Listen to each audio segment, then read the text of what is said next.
Hey, good morning, everyone, सबको सुप्रभात। and welcome to another day of learning. और एक दूसरे दिन में आपका स्वागत है जहाँ पे हम सीख रहे हैं। Okay, why don't we pray and then get started?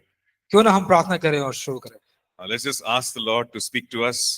आइए हम परमेश्वर से मांगेंगे कि हमसे बातें करें। You know, our God is a living God, हमारे परमेश्वर जीवित परमेश्वर है and the Bible says that He speaks to our hearts. और बाइबल बताती है कि वो हमारे हृदय से बात करते हैं।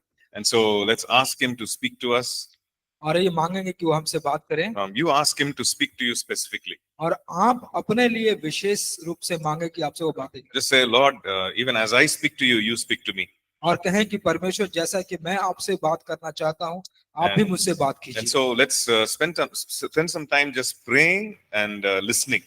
आइए थोड़ा समय बिताएंगे प्रार्थना करने में और सुनने में। Be aware of what God is putting in your heart. और आप आश्वस्त रहे कि परमेश्वर आपके हृदय में क्या कह रहे हैं। Be aware of whatever scripture is coming to your heart. और जो भी वचन आपके हृदय में आ रहे हैं उसके बारे में भी आप आश्वस्त रहे। Be aware of what the Lord, maybe some kind of a visual that He's showing you. और अगर परमेश्वर किसी प्रकार का चित्र आपको दिखा रहे हैं उसके Be, बारे में आश्वस्त रहे। yeah, be aware of all that. और सबको लेकर आप आश्वस्त रहे। And let's just pray. We can pray in the Spirit. We can pray in tongues softly. और हम बहुत धीमी रीति से प्रार्थना में करेंगे, आत्मा में प्रार्थना करेंगे, अन्य भाषा में प्रार्थना करेंगे। And let's begin to do that. आइए हम इसको शुरुआत करें, प्रार्थना करें। Father, thank you. Thank you. Oh, we bless your name, God. Need you, Jesus. Need you, Lord.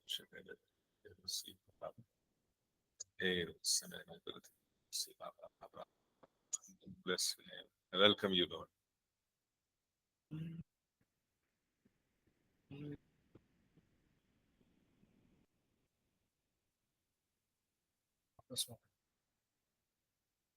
आपको बुलाते हैं, आपको स्वागत करते हैं।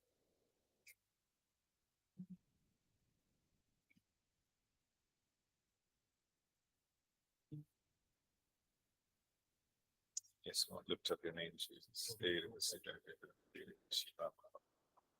Oh, I'm so sorry.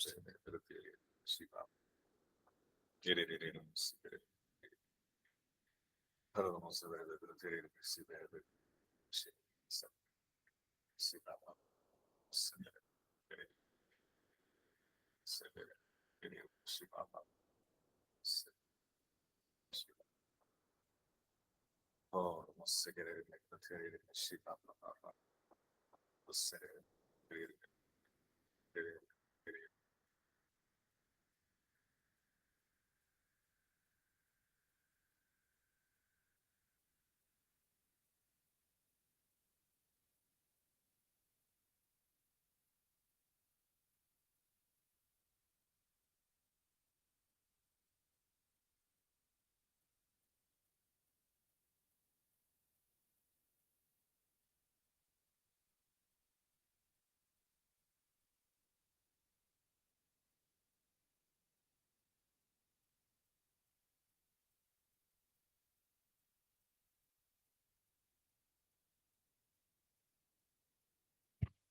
yes, Lord, we just lift up your name in this place, Lord.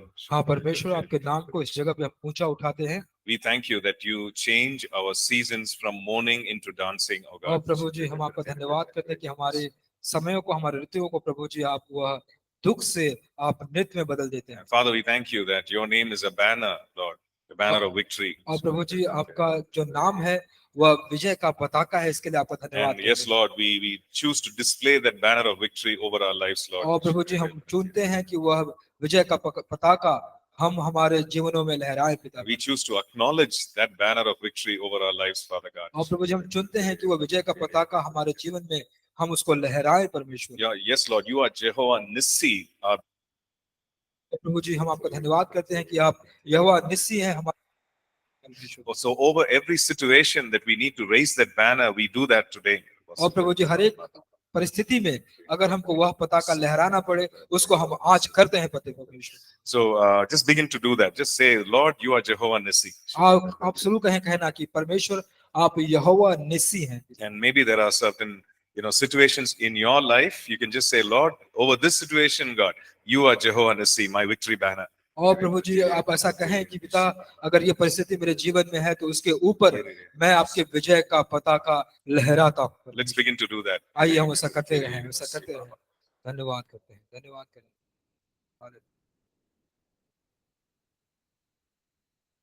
आप यहोवा निस्सी, आप यहोवा निस्सी, परमेश्वर का धन्यवाद।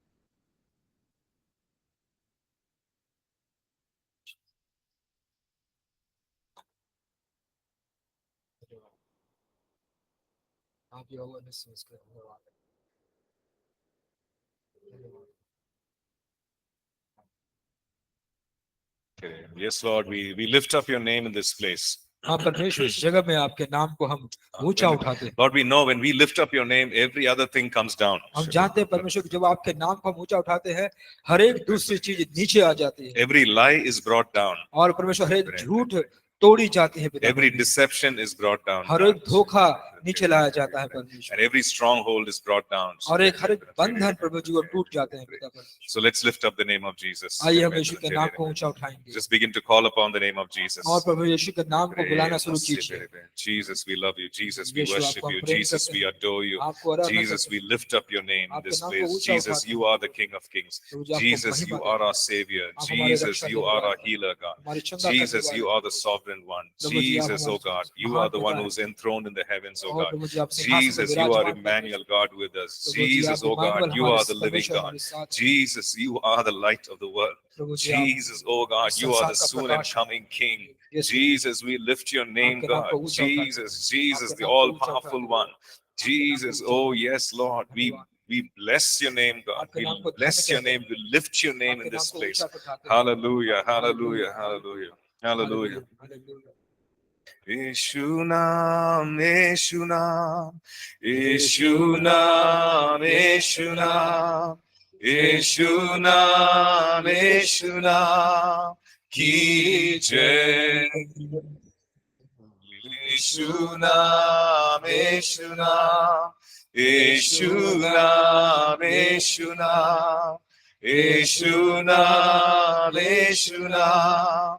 Ki jai. Let's just lift up the name of Jesus. Yeshu naam, Yeshu naam, Yeshu naam, Yeshu naam, Yeshu naam, Yeshu naam, ki jai. Yeshu naam, Yeshu naam, Yeshu naam, Yeshu naam, Yeshu naam, Yeshu naam, ki jai. Yes, Lord. हाँ परमेश्वर, Thank you. Thank you. धन्यवाद, धन्यवाद। The Lord is speaking His name. He's singing His song over our lives. और परमेश्वर उसका आपका नाम और अपना नाम और अपना गीत हमारे जीवन के ऊपर वो गा These रहा are songs of truth. और यह सच्चाई के गीत हैं। These are songs of victory. और ये विजय के गीत हैं। These are songs of deliverance. और ये छुटकारे के गीत हैं। And the Lord is singing that and rejoicing with those songs over our lives. और परमेश्वर गीत को गा रहे हैं और हमारे जीवनों के ऊपर वो आनंद मनाते हैं इस गीतों को गाकर।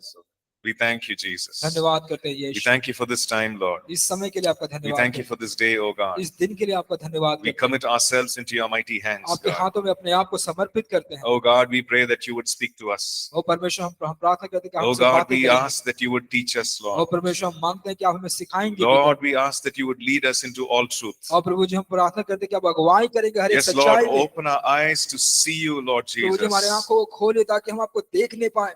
Just pray that. Open my eyes to see you, Lord. और प्रार्थना करें कि परमेश्वर आपको देखने के लिए मेरे आंखों को खोल दीजिए। May my spiritual eyes be open to see you, God. परमेश्वर ऐसा होने दे कि हमारी आत्मिक आंखें आपको देखने पाए पिता। Open my ears to hear you, Lord. और हमारे कानों को खोले ताकि हम आपको सुनने पाए। May I receive your life-giving words. और प्रभु जी आपके जीवन देने वाले वचन को हम ग्रहण करने पाए Let everything that is blocking be removed in Jesus' और name. जितनी भी बाधाएं हैं इसको वह यीशु के नाम से हटाए जाने And पाए Lord, open my heart, Lord, to receive from you, और God. मेरे हृदय को खोलिए ताकि परमेश्वर आपसे हम ग्रहण करने पाए And Lord, we pray for an impartation of your truth. और प्रभु जी आपकी सच्चाई का भाग हमें मिले इसके लिए हम प्रार्थना करते हैं We thank you, Lord. हम आपका धन्यवाद In करते Jesus' matchless name we pray. हैं यीशु के नाम से हम मांगते हैं Amen. आमीन Amen. Amen. Praise the Lord. Hallelujah. परमेश्वर की स्तुति हो hallelujah Okay, our God is a God who speaks. और हमारा परमेश्वर है जो बात करता है And that is what Paul writes to the Corinthian church. और इसीलिए पौलुस कुरिन्थियों की कलीसिया को लिखते हैं You know, in 1 Corinthians 12. पहला कुरिन्थियों 12 में By the way, how many of you read 12, 13 and 14? और कितनों ने कल जो हम लोग को कहा था 12 13 14 पढ़ने के लिए पढ़ा है Okay, what about the rest? और जो बाकी है उन्होंने क्या किया Okay, today is a new day. You can again read. और आज एक नया दिन है आप फिर से उसे पढ़ सकते हैं Okay, you can read chapters 12, 13 and 14. और अध्याय 12 13 14 Okay, when you पहला see, कुरिन्थियों 12 13 14 yeah, पढ़िए when you look at the beginning of chapter 12, और जब आप 12 अध्याय के शुरुआत को जब आप देखते हैं Paul writes and he says, he says, I don't want you to be ignorant. और पौलुस लिखते हैं और कहते हैं कि आपको मैं नहीं चाहता कि आप अज्ञात रहें I don't want you to be ignorant about spiritual gifts. और जो आत्मा के वरदान है उसको लेकर आप अज्ञात ना रहें And in verse 2, he says, और दूसरे वचन में वो कहते हैं when you were Gentiles, जब आप अन्य जाति थे when you did not know the truth, जब आप सच्चाई को नहीं जानते थे you were carried away to these dumb idols. और आप इस मूर्तियों के पीछे आप बहाए गए आप उसको ले जाया गया So what does that mean? He says that these idols could not speak, इसका मतलब क्या होता है कि ये मूर्तियां बातें नहीं कर सकती right? But you were drawn to them आप उस मूर्तियों के पीछे चलाए जाते थे because you were ignorant. You did not know the truth. क्योंकि आप अज्ञात थे और आप यह सच्चाई को नहीं जानते थे But he's saying that our God is a God who speaks. और वो कह रहे हैं कि हमारा परमेश्वर ऐसा परमेश्वर है जो बातें करता है Not only does he speak to us, but he also speaks through us. और ऐसा नहीं कि वो हमसे बात करता है लेकिन हम हमारे जरिए वो बात करता है And these gifts of the Spirit are the ways by which the Holy Spirit speaks to us. और यह जो पवित्र आत्मा के वरदान है इसी के जरिए परमेश्वर हमसे बातें करता है So he says these false gods, they could not speak to you. वो कहते हैं कि ये जो नकली मूर्तें हैं वे तुमसे बातें नहीं कर पाएंगी But the Holy Spirit, he expresses himself, he manifests himself through these gifts. और जो पवित्र आत्मा है वह अपने भाव को दिखाता है वह प्रकटीकरण करता है इन सारे चिन्हों के द्वारा Okay, so our God is a God who speaks. और हमारा परमेश्वर ऐसा परमेश्वर है जो बात करते हैं So how does he speak? वो कैसे बात करते हैं Okay, he can speak audible voice. और वह सुनने वाले शब्द से बात कर सकते हैं Yes, he can speak through the word. और वह वचन के द्वारा बात कर सकते हैं He can quicken the word to our hearts. और हमारे जो वचन है उसको दिल में वो बोल सकते हैं But we must be able to understand what he's speaking. लेकिन हमें समझने की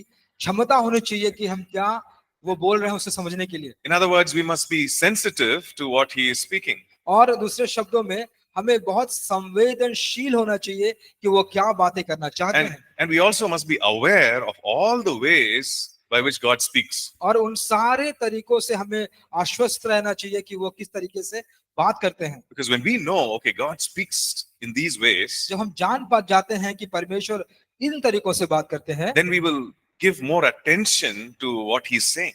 तो हम ज्यादा ध्यान देंगे कि वो क्या कह रहे हैं सुनने के लिए Right? Suppose you had a mobile phone देखिए जैसे कि आपके पास एक मोबाइल फोन है and you made only calls. और आपने कुछ कॉल किए You received calls, you made calls. आपने कॉल किया कॉल उठाया But you never used the SMS or WhatsApp. और कभी भी आपने व्हाट्सएप और एसएमएस की सेवा का इस्तेमाल नहीं किया Right? You don't know what it is. आप जानते ही नहीं है कि व्हाट्सएप और एसएमएस क्या होता You don't know how to send a text. है आप एक संक्षिप्त संदेश कैसे भेजते नहीं जानते हैं Even if the president of the country sent you an SMS, you don't know how to read it. अगर इस देश का राष्ट्रपति भी आपको वह संदेश भेजे तो आप नहीं जानते उसे कैसे पढ़ना है So what happens? तो क्या होता है We have cut out one way of receiving messages. तो हम लोगों ने जो संदेश मिलना चाहिए उससे अपने आप को हम लोगों ने काट लिया है Okay, only if somebody calls your number, you can speak. जब कभी आपको कोई आपके नंबर पे फोन करता है तभी आप बात कर पाते But if somebody sends a text or an email, हैं we are not able to receive the message. और अगर आपको कोई ईमेल या संदेश भेजता है तो आप उसको उस संदेश को प्राप्त नहीं कर पाते हैं। So we need to understand, तो हमें समझने की जरूरत है in the same way, उसी प्रकार what are the ways through which God is speaking to me? वे कौन कौन से तरीके हैं जिससे परमेश्वर मुझसे बातें कर रहे हैं। Is he calling my number? क्या वो मेरे नंबर पे कॉल कर रहे हैं? Is he sending a WhatsApp text? क्या वो वहाँ व्हाट्सएप संदेश भेज रहे हैं? Is he sending an email? क्या वो एक ईमेल भेज रहे हैं? Right?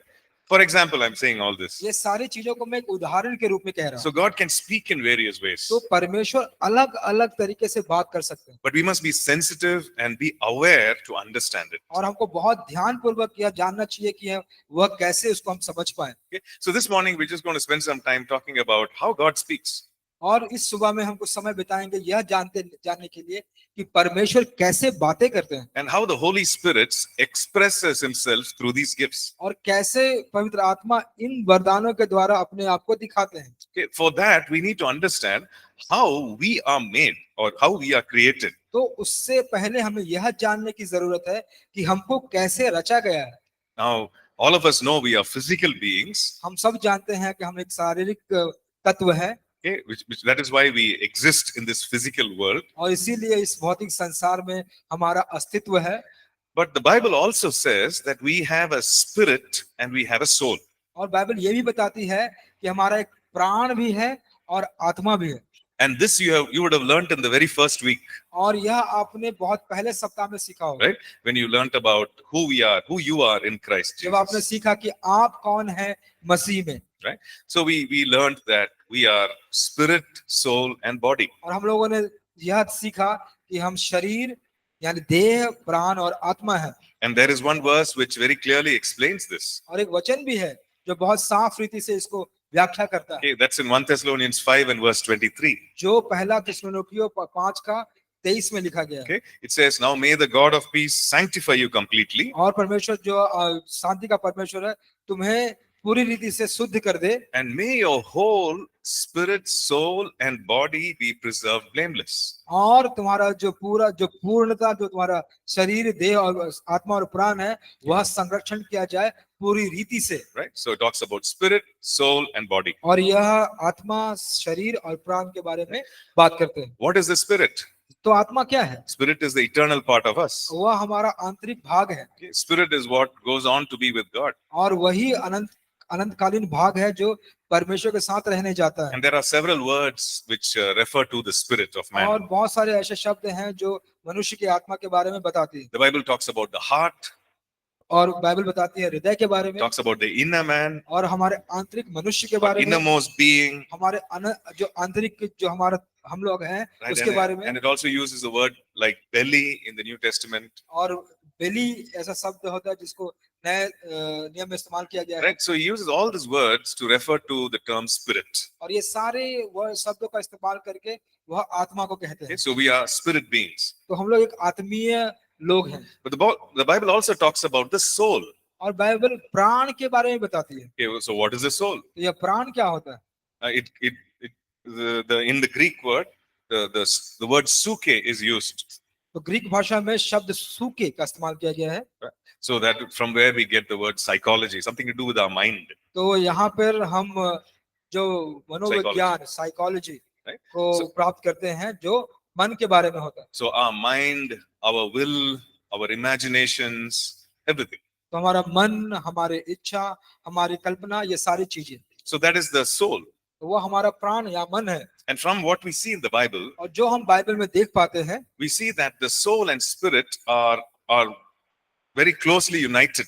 तो हम ये देखते हैं कि जो प्राण और आत्मा है वो बहुत नजदीकी रूप से एकता में है। You know, the Bible in Hebrews chapter 4 अगर आप इब्रानियों अध्याय 4 को देखेंगे and verse 12, उसका 12 वचन को देखेंगे, it's when the writer of Hebrews is talking about the word of God, he says it is sharper even to divide the soul and the spirit. और आप जब देखते हैं तो कहता है कि परमेश्वर का वचन प्रबल और हरे दोधाई तलवार से भी चौका है जो जीव और आत्मा को गांठ-गांठ गोदे-गोदे भेजता है। Okay, the soul is something that that is united with the spirit. और जो प्राण वो ऐसी चीज है जो आत्मा में एकत्रित है। So it is our mind, our will, our emotions, everything. तो ये हमारा मन, हमारा इच्छा, हमारी भावना, ये सब चीज है। Okay, so spirit and soul.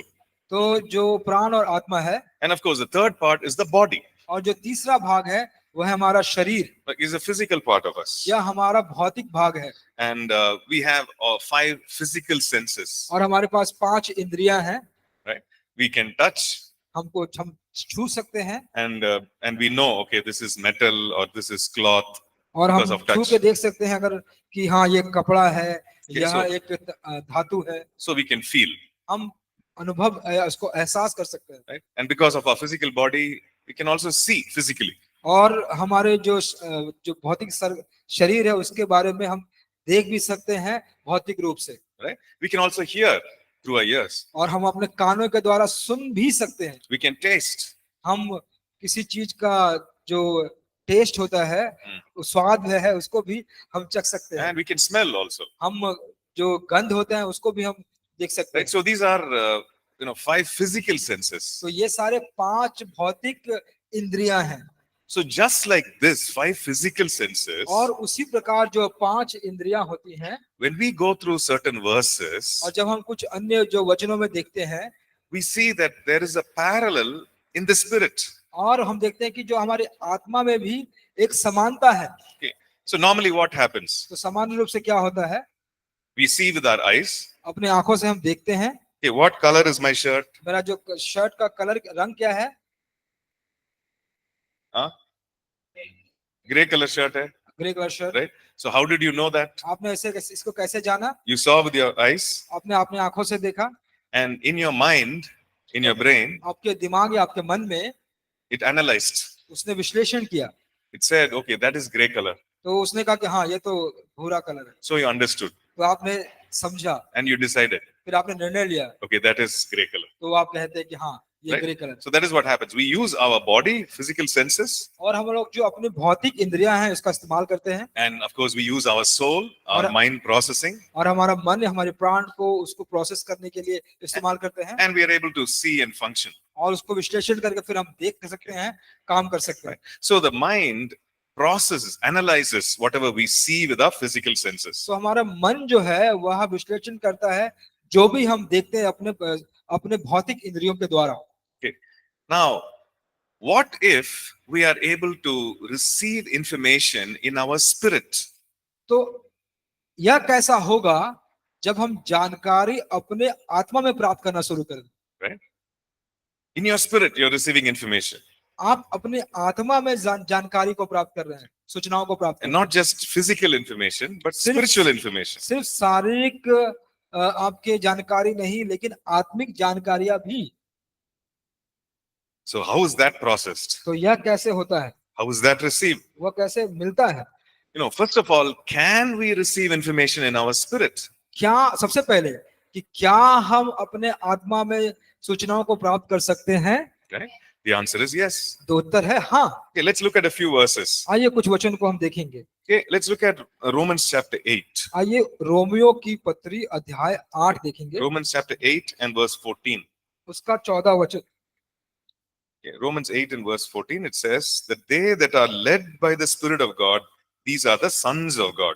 और कहता है कि इसलिए कि जितने लोग परमेश्वर के आत्मा में चलाए चलते हैं वे ही परमेश्वर के पुत्र हैं। Okay, so the Holy Spirit is leading, and it says that all those he leads, they are the children, sons and daughters of God. तो इसका मतलब होता है कि पवित्र आत्मा अगुवाई करता है, और जो उनकी अगुवाई के चले चलते हैं वे परमेश्वर के पुत्र हैं। Okay, look at verse 16.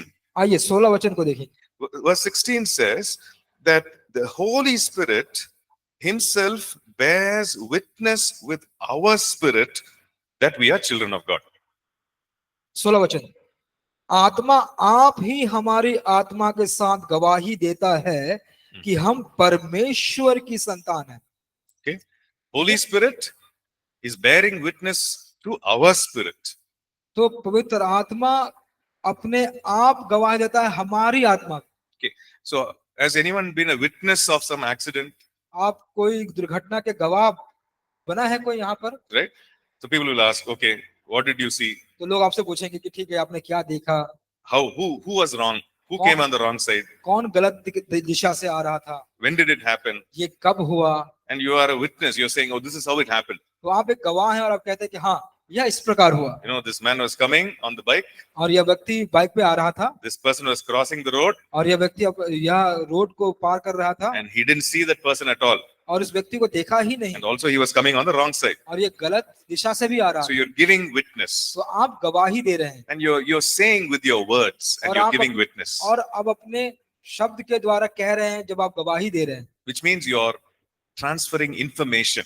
इसका मतलब है कि आप जानकारियों का अदला बदली कर रहे हैं, Right. उसका स्थानांतरण कर रहे हैं। So here this verse says that the Holy Spirit bears witness to our spirit. और यहाँ पर जो वचन कह रहा है कि पवित्र आत्मा ही अपने आप गवाही देता है हमारी आत्मा को। Okay. So the Holy Spirit is bearing witness where? To our spirit. तो पवित्र आत्मा गवाही कहाँ दे रहा है? हमारी आत्मा को। Right? We are spirit, soul and body. हम प्राण, आत्मा और शरीर हैं And the Holy Spirit is bearing witness to our spirit. और पवित्र आत्मा हमारी आत्मा को गवाही दे रहा है। Which means he's saying something. इसका मतलब है कि वो कुछ कहना चाहते हैं, He's giving some information. वो कुछ कहना चाह रहे हैं, कुछ जानकारी देना चाह रहे हैं। And what is that information? और वह जानकारी क्या है? He's witnessing that we are children of God. तो यह जानकारी यह है कि वह गवाह दे रहा है कि हम परमेश्वर के संतान हैं। He's giving proof. वह प्रमाण दे रहा है। He's giving, in our spirit, he's giving information. वो हमारी आत्मा में वह सूचना दे रहा है, He's giving evidence. वह गवाह दे रहा है। Right? And he's saying that you are a child of God. और वो कह रहे हैं कि आप परमेश्वर के संतान हैं। So where are you receiving it? तो इसको आप कहाँ ग्रहण कर रहे हैं? In your spirit. तो आप अपनी आत्मा में इसे ग्रहण करें। And just like how we receive information through our physical senses or organs, और जिस प्रकार अपने अपने जो भौतिक इंद्रियां या हमारे जो शरीर के भाग है उससे भौतिक जानकारी प्राप्त करते हैं, this information is also processed in our soul. और यह जो जानकारी है ये भी विश्लेषित किया जाता है हमारे प्राण में। Right? So it is processing, it's analyzing. तो यह उसका विश्लेषण हो रहा है, इसको समझा जा रहा है। Hey, I feel in my heart. मैं अपने हृदय में यह महसूस कर रहा हूँ There is a deep conviction in my heart. और मेरे हृदय में बहुत गहरा एक मानना हो रहा है। Nobody is telling me anything, और कोई मुझे कह तो नहीं रहा कुछ भी, but deep inside I know that I belong to Jesus. और अपने हृदय के अंदर मैं यह जान पा रहा हूँ कि मैं यीशु का हूँ, That I am his child. मैं एक संतान हूँ, एक बच्चा हूँ। Now how did I get that? इसको कैसे मुझे प्राप्त हुआ? The Holy Spirit is putting that information. पवित्र आत्मा वह जानकारी मेरे अंदर वह डाल रहा है, But the soul is processing it. लेकिन जो प्राण है वह उसका विश्लेषण कर रहा है। Now if the soul is renewed to the word of God, it और will अगर receive. अगर आपका प्राण अगर परमेश्वर के वचन से नवीनीकरण हो जाता है तो आप ग्रहण करते हैं। But if the soul is not renewed or unrenewed, अगर आपका प्राण अगर नया नहीं हुआ है या उसका नवीनीकरण नहीं हुआ है, if it is carnal, अगर वह एक देही का है, right? It is not set on the things of God, या अगर परमेश्वर के बातों पर नहीं लगा है, then you will just reject it. तो आप इसको नकार देंगे। You will just ignore that information. आप उसको इग्नोर कर देंगे, उसको नकार देंगे। Holy Spirit has spoken. पवित्र आत्मा ने बात तो की, He has given witness. उसने गवाही तो दी, But our mind has not processed it. It has rejected it. क्योंकि हमारे मन ने उसका विश्लेषण नहीं किया, उसको समझा नहीं और उसको नकार दिया।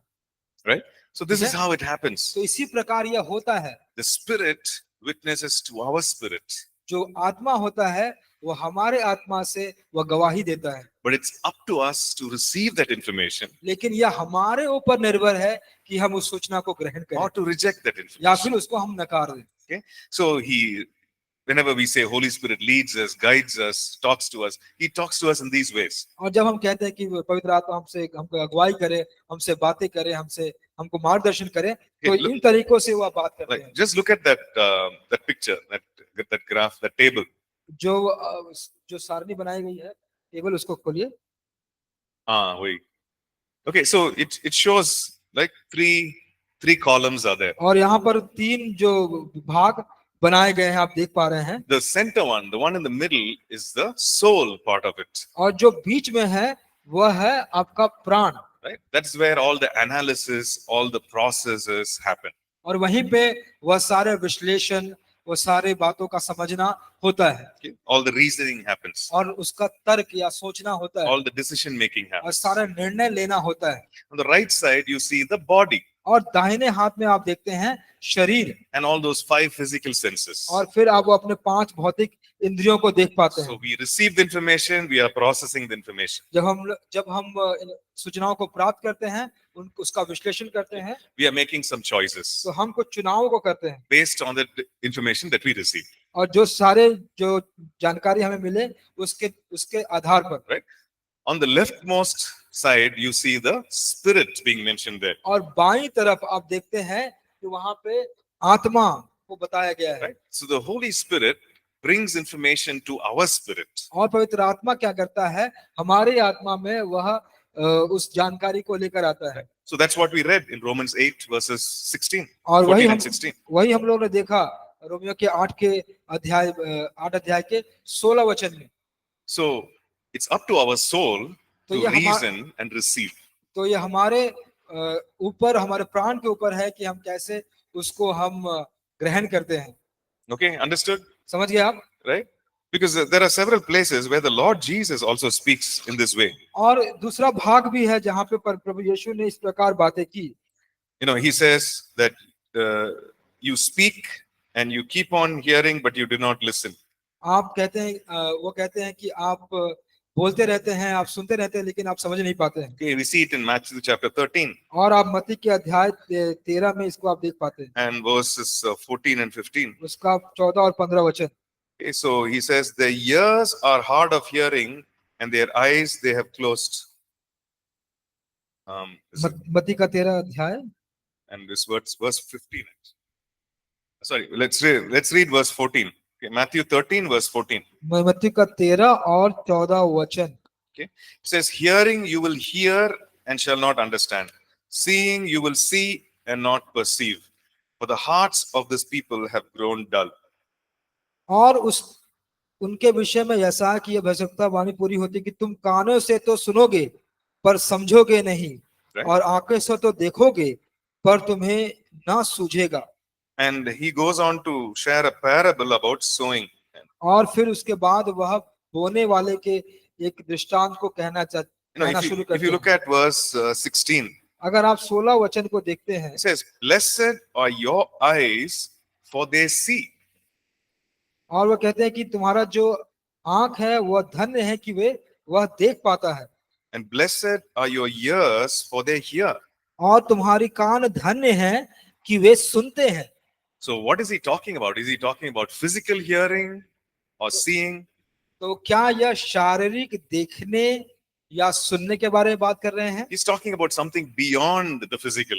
तो यह शारीरिक से भी परे, भौतिक से भी परे बातों को कर रहे हैं। Because in the earlier verse he says, these people hear but they receive or receive. और उनके पहले वचन में उन्होंने कहा कि ये लोग तो सुनते हैं लेकिन इनको सूझता नहीं है। Right? So we see that there is the spiritual faculty of hearing and listening and seeing. और हम देखते हैं कि यहाँ पे आत्मिक प्रशिक्षण हो रहा है, देखने के बारे में, सुनने के बारे में और बोलने के बारे में। Okay? So just like how we can feel physically, जिस प्रकार हम भौतिक रीति से अनुभव कर पाते हैं, we can see, okay, something is cold or something is hot. हम यह जान पाते हैं कि कोई कुछ चीज है वह गर्म है या ठंडा है। Right? The same way, in our spirit, we can feel certain things. और उसी प्रकार हमारे आत्मा में भी हम कुछ बातों का अनुभव कर सकते हैं। The peace of God. परमेश्वर की शांति, Where do we experience it? इसको हम कहाँ अनुभव करते हैं? Let's look at Colossians 3 and verse 15. आइए कुलुस्सियों की अध्याय 3 उसका 15 वचन हम देखेंगे। Okay. Colossians chapter 3 and verse 15, it says, let the peace of God rule in your hearts. और कहता है कि परमेश्वर की शांति तुम्हारे हृदय पर शासन करे। Okay. So we saw that whenever the Bible uses the heart of man is referring to the spirit of man. तो जब भी बाइबल बताती है मनुष्य का हृदय, इसका मतलब है मनुष्य का आंतरिक मन, Right? His innermost being. वह उसका अंतर्य मन, अंतर मन। Right? So here the word of God is saying that let the peace of God rule in your hearts. और यहाँ पे परमेश्वर वचन कहता है कि परमेश्वर की शांति तुम्हारे हृदयों पर शासन करे। Okay. So something that you experience deep within your heart. जो आप अनुभव कर रहे हैं, जो आपके हृदय के एकदम भीतर है। Right? What is it that you're experiencing? तो आप क्या अनुभव कर रहे हैं अभी? The peace of God. परमेश्वर की शांति को। Okay, so which means that physically things could be wrong, going wrong. तो हो सकता है कि देखिए भौतिक रूप से या सांसारिक रूप से जो बातें हो रही हैं वो ठीक नहीं हो रही है, गलत हो रही है, Right? It doesn't make sense to us. और इसका कोई भी मायने हमको नहीं पता चल रहा है। There could be a lot of problems. हो सकता है बहुत सारी समस्याएं हो रही हैं, But the peace of God लेकिन परमेश्वर की शांति can rule in our hearts. वह हमारे हृदय पर शासन कर सकता है। We are experiencing it in our hearts. हमारे हृदय में उसका अनुभव हम कर रहे हैं, You know, despite all that is happening in the natural, in the physical. जो भौतिक या शारीरिक हो रहा है उसके बावजूद भी। Right? So this is what the Bible says. तो यही बाइबल बताती है। And the word rule, it again means that let the peace of God act like a umpire, help you to discern. तो जो शासन करना है इसका मतलब होता है कि परमेश्वर आपकी जो शांति है वो आपको शासन करने में सहायता करे। So it's something that you feel deep inside जो यह बात आपको आपके हृदय में बहुत गहराई रीति से आप इसको समझ पाते हैं, and not externally. बाहरी रूप से नहीं। Let's look at one more verse. आइए और एक वचन को देखेंगे। In Acts chapter 20, प्रेरितों के काम अध्याय 20, Paul says, I go bound in the spirit to Jerusalem. और वह कहता है कि मैं अपने आत्मा में बंधा हुआ यरूशलेम को जाता हूँ, I go bound in the spirit. और मैं अपने आत्मा में बंधा हुआ होता हूँ। Now, was he tied up physically? क्या वह भौतिक रूप से बंधा हुआ था? He was not. वह नहीं। But he's saying, I go bound in the spirit to Jerusalem. और कहता है कि मैं आत्मा में बंध कर मैं यरूशलेम को जाता हूँ। Right? Verse 22, we read that. और उसको हम 22 वचन में देखते हैं। And then he says, verse 23, और फिर वह 23 वचन में कहता है the Holy Spirit testifies कि that, पवित्र आत्मा वह गवाही देता है that chains and tribulations await me.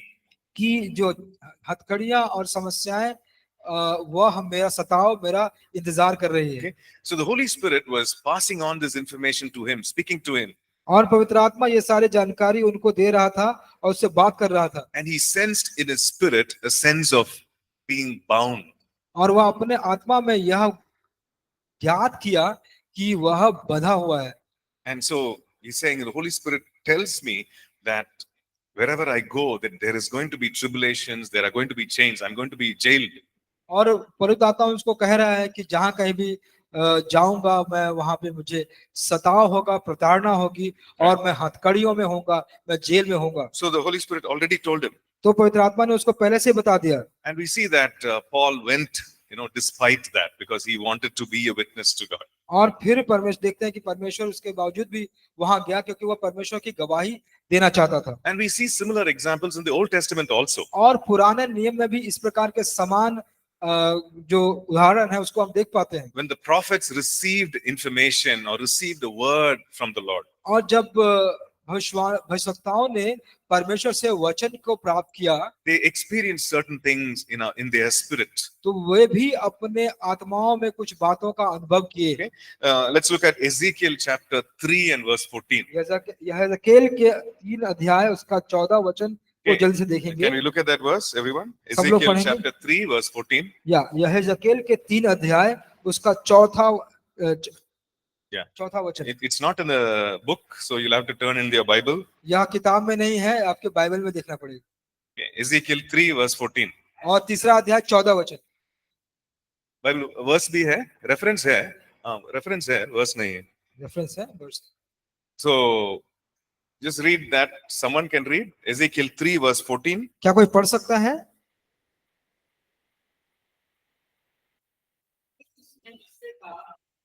तीन का 14। यहेजकेल 3 का 14।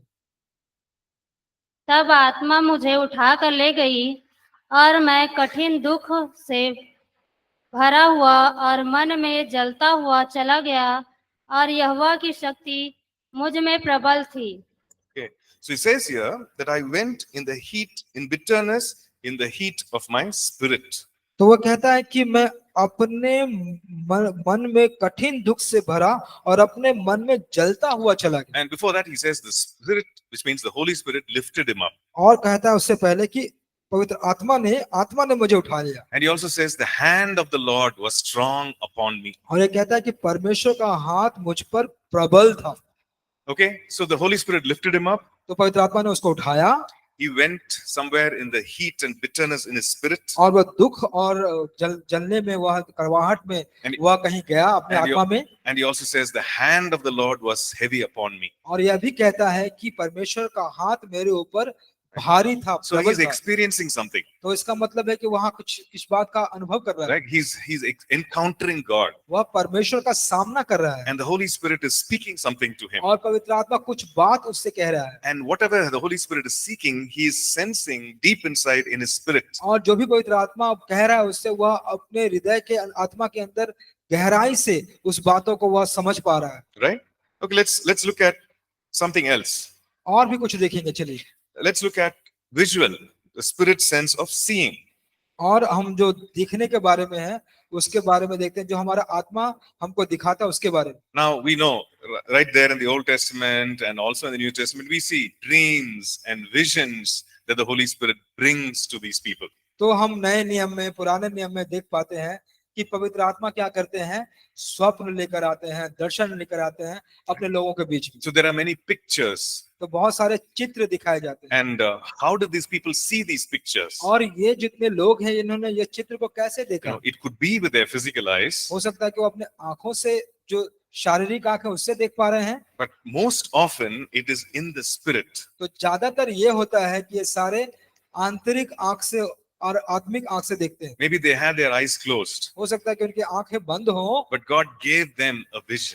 तो परमेश्वर ने उनको वह दर्शन दिया। You know, maybe they were sleeping, हो सकता है वे सो रहे थे, and God gave them a dream. परमेश्वर ने उनको कुछ स्वप्न दिए, And this is something that the Holy Spirit was passing on some information to them. और इसी प्रकार पवित्र आत्मा कुछ बातों को उनको उनके साथ साझा कर रहा था, जानकारियों को उनके So- साथ बांट रहा था। So it could be a picture. हो सकता है कि एक ऐसा चित्र हो, They saw that picture in their spirit, वे उस चित्र को अपने आत्मा में वो देखे, and they knew the meaning. God gave them that meaning in their spirit और to them, परमेश्वर ने उनको वह मतलब भी दिया उनके आत्मा में रह के। right? So we see this happening. तो ये देखते हैं कि ऐसा होता था। So this is what we call as seeing in our spirit. तो उसको कहते हैं हमारे आत्मा में देखना। Okay. So first we looked at feeling, some sensation of peace or happiness or heaviness. और पहले हम लोगों ने यह देखा कि जो अनुभव होता है, उस शांति का अनुभव, उस खुशी का अनुभव और उस बोझ का अनुभव। Here we see some pictures, something that we see, like maybe a moving picture or a still picture. और यहाँ पे हम देख रहे हैं कि कुछ ऐसे चित्र जो चल रहे हैं या कुछ एक जगह पे स्थित एक चित्र को देख रहे हैं। So some of these pictures that we see, it could be literal. तो अगर कुछ जो हम चित्रों को देखते हैं तो उसका कुछ मतलब निकल सकता है, But some of these could be also symbolic. तो कुछ हो सकते हैं उसका वो सांकेतिक हो सकते हैं। So we need to interpret it. तो उसका फिर हमको अर्थ निकालना है। It could be literal. तो उसका किसका जो एकदम समझ में आता है ऐसा भी हो सकता है, It could also be symbolic. और कुछ सांकेतिक भी हो सकता है। So we need to ask the Lord, तो हमें परमेश्वर से मांगने की जरूरत है, is it literal, God, or is it symbolic? क्या परमेश्वर ये इसको हम समझ पाएंगे या यह सांकेतिक है? Because the Holy Spirit, since He is speaking, He'll give the interpretation also. क्योंकि पवित्र आत्मा कहते हैं कि वो जब बात करते हैं तो वो उसका अर्थ भी देंगे। Right? If He gives the picture, अगर वह इस प्रकार के चित्र को देंगे, He gives the meaning also. वह उसका अर्थ भी देते हैं। So first of all, we need to ask Him. तो सबसे पहले हमें पूछने की जरूरत है, When the Pharaoh had the dream, जब फारो राजा को वह स्वप्न आया, now he did not know Yahweh God, वह यावे परमेश्वर को तो नहीं जानता था, but he had the dream, लेकिन उसको स्वप्न आया, and in the dream he saw those cattle which were coming out, which was eating the fat cattle. और जो देखा, उस स्वप्न देखा कि जो जानवर थे वो आकर उनके जो जानवर थे उनको खा रहे थे। So was that a literal dream or a symbolic dream? तो क्या वह समझने वाले स्वप्न था या संकेत वाले स्वप्न था? Right? It was something symbolic. वह Right? कुछ सांकेतिक स्वप्न थे, Because each of those cows, each of those cattle, that represented a year of famine, और the thin ones. तो उस बंजरता के लिए एक गाय थी, वह उसका संकेत दे रही थी। एक गाय 1 साल के बंजर हालात की के वो संकेत कर रही थी। And the fat cattle, that was the year of plenty. और जो मोटी गाय थी वह बहुतायत की Okay. का साल था। So who gave the interpretation? तो इसका अर्थ किसने दिया? To Joseph. यूसुफ को। God spoke to him, परमेश्वर ने उससे बात की। right? So the one who gives the information, he is also able to give us the interpretation. तो जो हमें जानकारी देता है वह उसका अर्थ बताने के योग्य भी होता है। Okay? So when we receive this जब kind हम- of a picture, जब हम इस प्रकार के चित्र को जब हम प्राप्त करते हैं, we can ask the Lord, हम परमेश्वर से मांग सकते हैं Lord, what is the meaning of कि this? परमेश्वर इसका मतलब क्या है, And the Lord will speak to us. और फिर परमेश्वर हमसे बातें We करें। can look into the Word of God. हम परमेश्वर के वचन को देख सकते हैं। You know, in the last subject, Holy Spirit, you'll read about the symbols of the Holy Spirit. और जो पिछले विषय को हम लोगों ने देखा उसमें आपने पवित्र आत्मा के संकेतों चिन्हों के बारे में देखा। The dove represented the Holy जैसे Spirit, कबूतर वो होता है संबल या चिन्ह पवित्र आत्मा का, right? Or a river, और एक नदी, right? Referring to the flow of the Holy Spirit, the work of the Holy Spirit. जो पवित्र आत्मा के कार्य या उसके बहाव को दर्शाता है, Or even fire, या फिर आग, because John the Baptist said, you know, he will baptize you with the Holy Spirit and with fire. क्योंकि यूहन्ना बपतिस्मा देने वाले ने कहा कि वह तुम्हें आग और पानी से बपतिस्मा देगा, Right?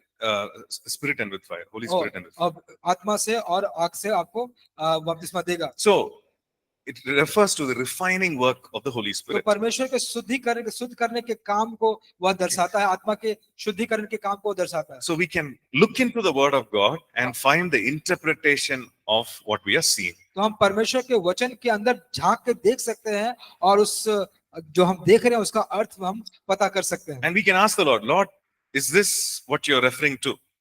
तो हम परमेश्वर से ये भी पूछ सकते हैं कि परमेश्वर क्या यही है जो आप इसको दर्शा रहे हैं? Because sometimes we might see the picture of a lion. कभी-कभी हम एक शेर का So- भी चित्र देख सकते हैं। We look into the Bible. फिर हम बाइबल को देखते हैं It says Jesus is the lion of the tribe of Judah. और यहूदा के जाति का सिंह है, ऐसा कहता है यीशु मसीह के बारे में। So maybe in a dream you saw the lion हो सकता है कि अपने सपने में आपने उस सिंह को देखा and it was so majestic. और ये कितना भयानक था, And it was just that the Lord was saying that hey, he's with you, that he is Jesus. He is majestic and like the lion of the tribe of Judah. और यह इतना ताकतवर था कि वह तुम्हारे साथ है जैसे यहूदा का सिंह तुम्हारे साथ है। But maybe you had in the dream, you saw the lion and the lion was chasing you. और हो सकता है कि आपने सपने में देखा कि वह जो सिंह है वह आपका पीछा कर रहा है, It was coming to attack you. वह आपको आक्रमण करने के लिए आ रहा है। Now you are confused. अब आप सोच में पड़ गए, Hey, Jesus is supposed to be the lion of tribe of Judah. और यीशु तो जो यहूदा जाति का सिंह है ऐसा होना चाहिए, Why is Jesus attacking me and trying to kill me? तो क्यों यीशु मुझ पर आक्रमण कर रहे हैं और मुझे मारने की कोशिश कर रहे हैं? Right? But then you also see in James फिर आप याकूब में देखते हैं that the devil goes about like a roaring lion seeking whom he may devour. और शैतान उस गरजते हुए सिंह के समान है जो वो खोजता रहता है कि किसको वो फाड़ खाए। Right? So this lion was not referring to Jesus, but it was referring to the devil himself who was coming to devour. तो यह जो शेर या सिंह आपने देखा ये यीशु नहीं था, यह वह शैतान था जो आपको फाड़ खाने के लिए आपके पास आ रहा है। Right? So who gives us that proof? Who gives us that confirmation? तो वह जो प्रमाण जो है वह निश्चयता हमको कौन देता है? The Holy Spirit. पवित्र आत्मा हमको देती है। So he gives the pictures, but he also gives us the interpretation. तो यह हमें वह चित्रण तो देता है लेकिन उसका अर्थ भी बताता है। Okay. Then we look at, okay, we have 5 more minutes till the break. We look at the spirit sense of hearing. 5 minute break के और हैं, लेकिन हम ये देखते हैं कि जो आत्मा होती है वह सुनने को भी हमें देती है। Right? Physically we can hear. हम भौतिक रूप से सुन सकते हैं You know, all of you can hear our voices. और शारीरिक रूप से हम आप सब हमारे आवाज को सुन सकते Right? हैं। Yes or no? हाँ या ना? Yes, you can hear. जी आप But सुन our सकते spirit can also hear what God is saying. हैं। लेकिन हमारी आत्मा भी सुन सकती है जो परमेश्वर कहते हैं, Now, it could be an audible voice. और यह एक सुनने वाली आवाज की तरह हो सकती है। Samuel heard the voice of God. और शमूएल ने परमेश्वर की आवाज को सुना। Right? We read about that. He was sleeping. Eli was sleeping. और इलाही वह सो रहा था And Samuel heard the voice. और शमूएल वह आवाज को सुना। So he went and called Eli and he said, did you call me? और इलाई को जाके उसने कहा कि क्या तुमने मुझे बुलाया है? And he did that 2-3 times. और यह 2-3 बार किया. And then Eli said, no, next time you hear the voice, you say, speak, Lord, for your servant is listening. और उसने कहा कि जब दूसरी बार तुम यह शब्द सुनाई दे तो तू यह कहा कि परमेश्वर तू बातें कर क्योंकि तेरा दास सुन रहा है. So Eli was there, Samuel was there, इलाई वहां पे था, शमूएल वहां पे था, but only Samuel heard the voice. लेकिन शमूएल ही उस आवाज को सुन पाया. Eli did not hear the इलाई voice. को वह शब्द सुनाई नहीं दिया. But Samuel did not know whose voice it और was. शमूएल यह नहीं जान पा जा रहा था कि यह शब्द किसका है. But Eli knew whose voice it was, even though he did not hear. इलाई समझ गया था कि किसकी आवाज है, लेकिन वो सुना नहीं उसे.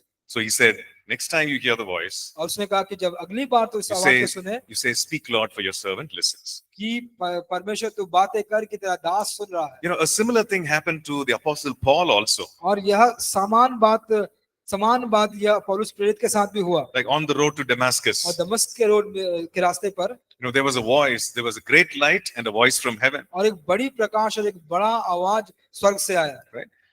And he had this conversation with Jesus. और यह यीशु के साथ इस प्रकार के वार्तालाप को किया. And later on, when he's explaining this to और people, जब बाद में यह बातों को वह समझा रहा था लोगों को, he says that the others did not hear it. वह कहता है कि जो दूसरे थे या अन्य थे उसने ये सुन नहीं पाए. The others who were around him, जो उनके आसपास थे, जो दूसरे लोग, even though they were there, वो वहां पे होते हुए भी they did not hear what Paul heard. वे नहीं सुने जो पौलुस सुना. Okay, so which means that God can speak to us in these ways. इसका मतलब होता है कि परमेश्वर हमसे बात कर सकते हैं इन तरीकों से. It could be something like an audible voice, और यह कुछ सुनने वाली आवाज हो सकती है. but this audible voice is heard in your spirit. लेकिन यह जो सुनने वाली आवाज है वह आपकी आत्मा में सुना जाता है. It seems so much like an audible voice. यह बहुत ही एक श्रवित शब्द जो सुन सकते हैं Right, it's- उसका ऐसा प्रतीत होता है It's as if someone close to you is speaking to you, जैसे कि कोई नजदीक जो आपके है वो आपसे बात कर रहा है, but you are hearing not with your ears, but in your spirit. लेकिन आप इसे सुन रहे हैं अपने कान में नहीं लेकिन आपकी आत्मा में. But it seems so real. और यह बहुत ही वास्तविक जान पड़ता है. It's as if somebody is close to you speaking to you. और ये ऐसा जान पड़ता है कि जैसा कि कोई जो बहुत करीब है आपके वह बात कर रहा है. So that is the spirit sense of hearing. और वही आत्मिक ज्ञान होता है सुनने का. Right? Our spirit is hearing the voice of God. हमारी आत्मा परमेश्वर की आवाज को सुन रहा है. Okay, so when we come back after the break, we'll look at how else can we hear.